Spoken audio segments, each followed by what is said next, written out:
Babala mga OFWs, lalo na sa mga nagtatrabaho sa bahay. Huwag na huwag po kayong mangikil ng pera kung ayaw nyong matulad dito sa isa nating kababayan na isang OFW na ngayon nagdurusa sa loob ng kulungan. Doble-doble na nga ang sahod na natatanggap mula sa kanyang mga amo, nagawa pa nitong magnakaw ng limpak-limpak na salapi. Bato-bato sa langit, tamaan, wag magalit.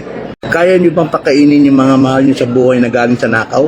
Please, wag po kayong masilaw sa perang inihaharang-harang ng amo nyo. Marami sa mga OFWs ang hindi pinagpapala ng mabubuting amo. Ang ilan dito ay nakaranas ng matinding pisikal at emosyonal na pang-aabuso, pinagdadamutan ng pagkain at iba pa. Pero marami din ang pinagpapala ng mga mabubuting amo. Isa na dito itong ating kababayan na itago natin sa pangalang alias Lisa, ang mapalad na nakatagpo ng mabait na amo. Itinuring siyang kapamilya at higit sa lahat siya ay pinagkakatiwalaan ng buo ng kanyang mga amo. Maswerte na sana si Lisa sa kanyang mga amo, pero nagpasilaw ito sa salapi. Inaabuso nito ang kabaitan ng kanyang mga amo. Di siya nakontento sa kung anong meron siya. Nahuli kasi itong nagnakaw ng pera. Hindi lang isang beses kundi nakailang beses na nitong ginawa ang pagnanakaw.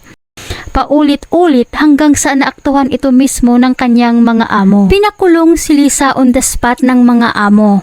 Kahit anong pilit na pagmamakaawang gawin ni Lisa ay hindi ito pinapatawad dahil sa napakalaki pala ng pera ang ninakaw nito sa kanyang amo. Na ayon sa kaibigan nito, umabot umano sa 35,000 reals ang ninakaw ni Lisa.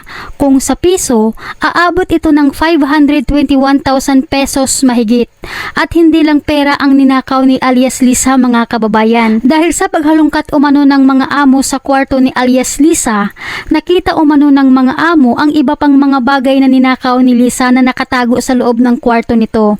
Kaya daw nagalit ang amo at kaagad-agad daw itong tumawag sa kapulisan at pinadampot itong si alias Lisa. Hinuli na siya. Direct na po sa kulungan. Sinasahuran siya ng bukod sa sahod niya, bukod sa alaga ng nanay niya.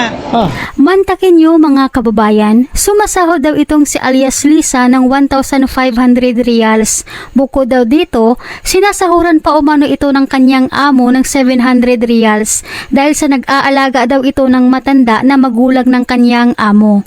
Ang buwanan sahod daw nito ay umabot ng 2,200 reals. Kung sa piso, ang buwanan sahod pala nitong si alias Lisa ay umaabot ng 32,000 mahigit. Napakalaki na ng sahod niya, di tulad ng ibang OFW na nag-aalaga na nga ng bata at matanda ay 20,000 pesos lang ang sahod.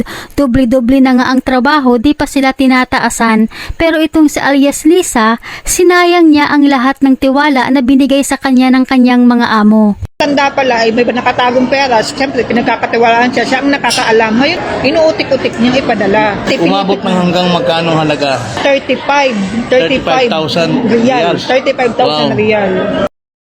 Sa ngayon, pilit umanong pinababalik ng amo ang pera na ninakaw ni alias Lisa. Kaya nagmamakaawa daw ito ng tulong sa gobyerno sa Pilipinas na sana'y matulungan ito sa problema na kanyang kinakaharap. Dahil ang pera umano na ninakaw nito ay naubos na dahil pinapadala daw nito ang lahat sa Pilipinas. Ang gusto nung mangyari nung anak ng amo is pabalik yung pera. Hindi siya palalabasin hanggat hindi binabalik yung pera. Kinalkal yung kwarto niya. Marami pa daw nakuhang something. Talagang tulong ka talaga. Kaya niyo bang pakainin yung mga mahal niyo sa buhay na galing sa nakaw?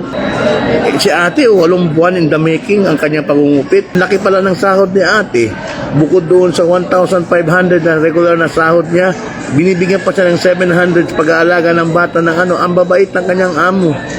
How come na nagawa po niya yan? Kaya palagi po kayong mag-ingat mga kababayan. Lagi nyo pong tandaan ang mga payo at gabay ni Kaagapay Kabong Concha para hindi po kayo mapahamak. Dahil napakahirap po sa isang OFW na magkaroon ng problema sa ibang bansa. Tulad nitong problema ni Kabayan na pwede naman sana niyang iwasan. Pero ginawa niya, alam naman niyang delikado. Kaya mag-ingat po kayo at palagi po kayong magdasal na ilayo kayo sa tukso. Hanggang dito na lamang po mga kababayan, mag-ingat po kayo palagi kung saan man kayo ngayon.